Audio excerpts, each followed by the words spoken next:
Here's an interesting statistic that they did a study. Do you know what most wealthy people have in common? I'm going to give you a second here to think about it. They did a study amongst all these wealthy people to figure out what do they have in common.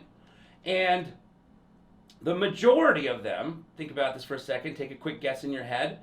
Okay, the majority of wealthy people, what they had in common was wealthy parents.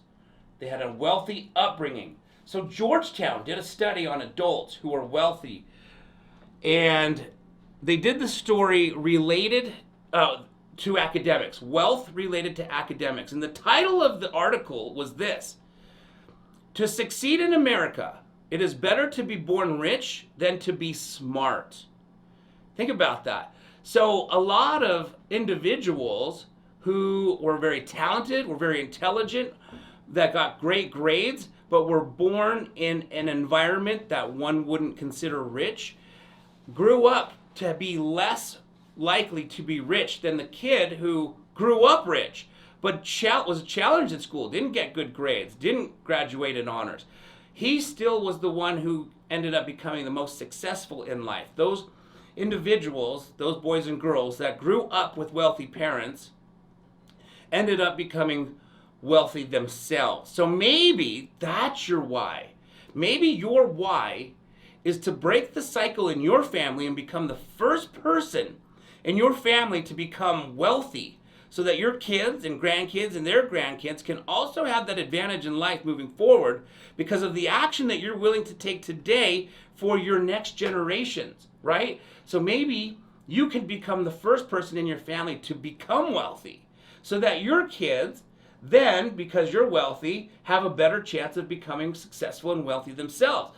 Isn't that crazy? I mean, the most commonality that these wealthy people had that they did in the experiment was they came from wealthy people. They don't have to be smart. You just have to grow up wealthy, and you have a better chance of becoming wealthy than if you are smart.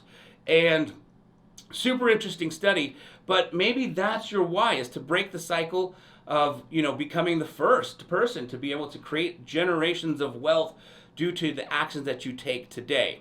So for me, my why, I love spending time with my kids, right? Like every day I wake up, I figure out, okay, what am I going to do with my kids today?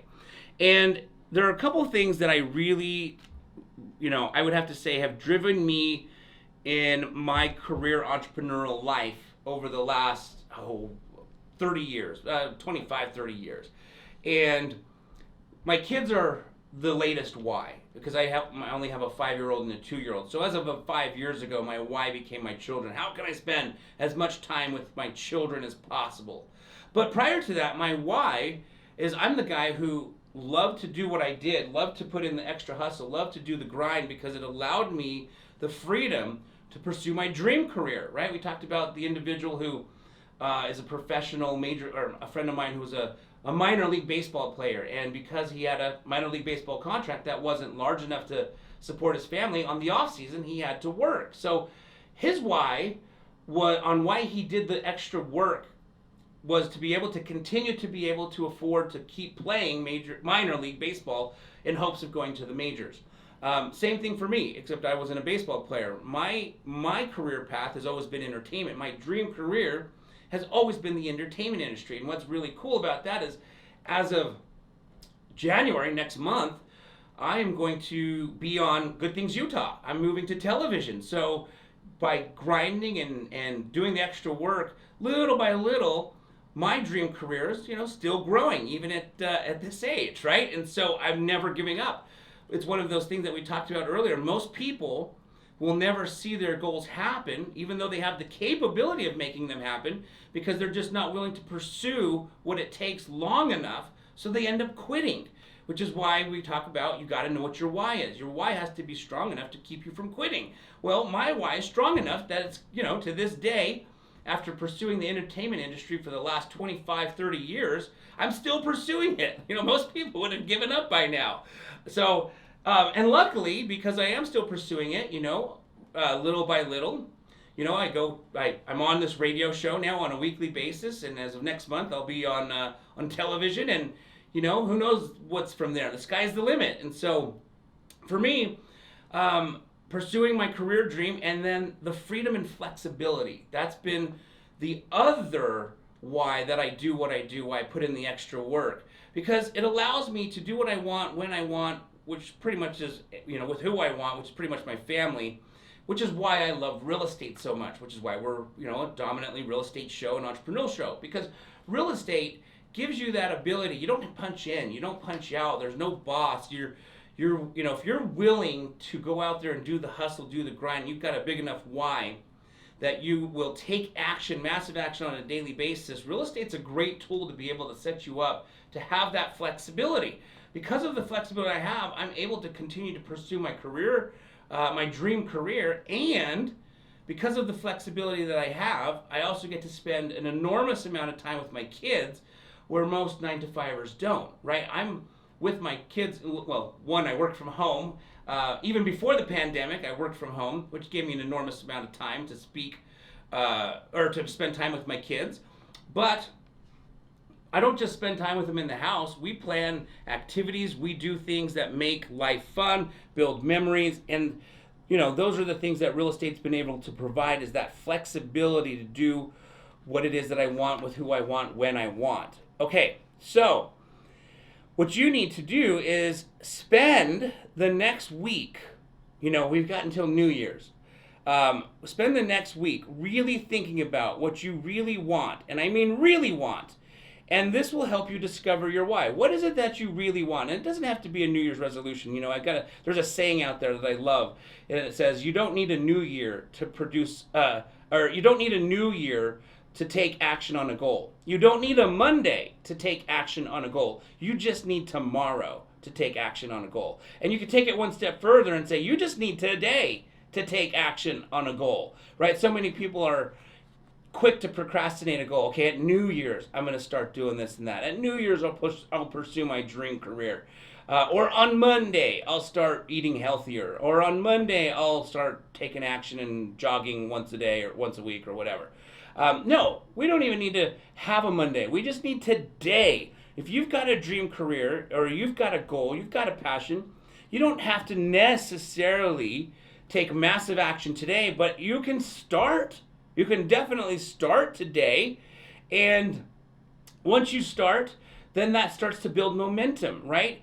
As you start to take a little bit of action, it's like a snowball that comes down, rolling down a big mountain.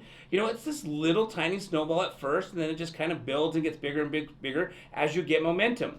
Once you start getting momentum, it's like a big locomotive. It's like that big snowball. Think about once something's got that momentum, how hard it is to stop. Like trains, those big locomotives that pull, they're so slow to get going. But once they're going, they're so hard to stop. If you just take a little bit of action today, eventually that little bit of action will turn into a little bit of more action and a little bit more action and a little bit more and a little bit more and a little bit more, to the point where now you've got momentum where it's just absolutely normal to take massive action on a daily basis. You don't even know different because it's now your lifestyle.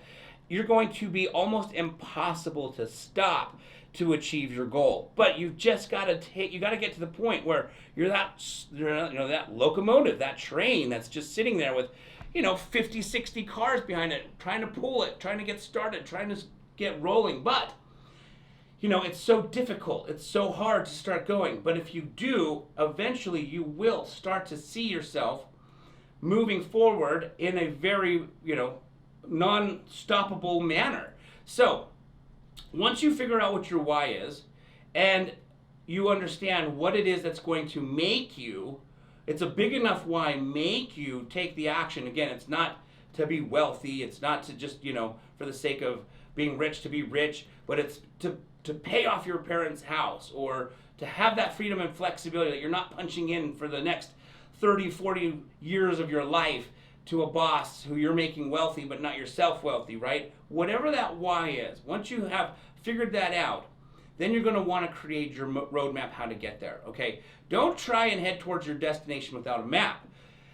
See, you have to research the path as best as possible, or hire a mentor who has driven the path already and can guide you on your roadmap. So, I'm going to share with you What I mean by that, we're going to take a commercial break, and I'm going to share with you when we come back creating your roadmap, the importance of having a roadmap, because without a roadmap, you will waste a lot of time. And trust me, not knowing what I didn't know back when I started down the path of entrepreneurship and did it without a map, and boy did I waste a lot of time, and then realized, okay, yeah, I need to hire mentors who can shortcut the path that I was on and take me on the path that I needed to be on to direct me to where my goal, my end result was. So stay tuned. We will be right back after this commercial break. Okay, before we part ways, in case you have a dog or know someone else who does have a dog, I wanted to take a quick second to show you the Snap Leash. The Snap Leash can literally do so many things,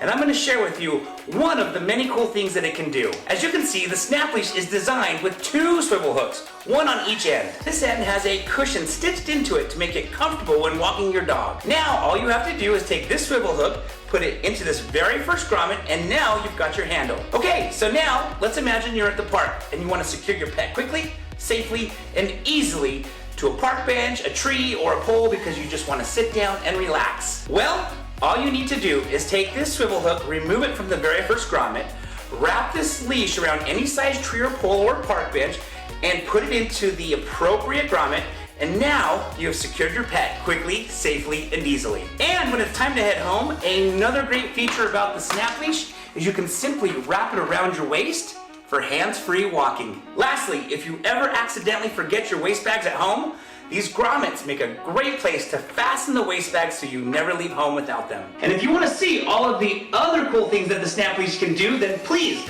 just click on the link below and find out why so many others are falling in love with the Snap Leash.